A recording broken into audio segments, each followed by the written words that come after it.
আসসালামু আলাইকুম। আমি আজকে দেখাবো দেশি মুরগির গোশত রান্না করা। ধুয়ে বেছে কুটে নিয়েছি 3টে মুরগি, 5 কেজি গোশত হয়েছে। ডিমালা মুরগি, সব তেল আলা। কড়াইতে তেল দিয়ে কিছু আলু হলদি লবণ দিয়ে ভাজা ভাজা করে লাবাই নিয়েছি। ওই তেলের মধ্যে সামান্য তেল দিয়ে, বেশি তেল দিইনি। দিয়ে আমার সব অনেক তেল আলা মুরগি, ওর ভিতরে অনেক করে পেঁয়াজ দিয়েছি, একটু বেশি করে পেঁয়াজ দিয়েছি।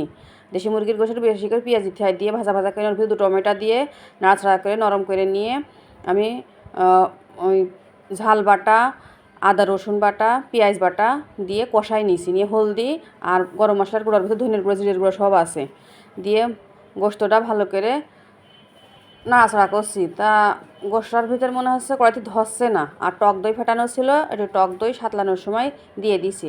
আর গোশটা লাবাই আমি একটা বড়ো হাঁড়িতে চড়াই দিছি। আমি কোনো পানি দিইনি, ওই তেলের মধ্যেই সব তেল বেরোয় এসে ওই তেলের মধ্যেই সুন্দর করে আলু দিয়ে ভালো করে নাড়াচাড়া করে কষাই নিয়েছি। নিয়ে নামানোর আগে দেখেন ডিম দেখা আছে, সব ডিমওয়ালা গোশ মুরগি। আর এই ডিমওয়ালা মুরগি রান্না করলে অনেক স্বাদ আসে। আর আমি পেঁয়াজ ভেজে রাখছিলাম, ওইটা একটু আমি দিয়ে দিয়েছি, এটা দেখাতে পারিনি, সরি। ভালো লাগলে এইভাবে আপনারা রান্না করে খেয়ে দেখতে পারেন। আর এই মুরগির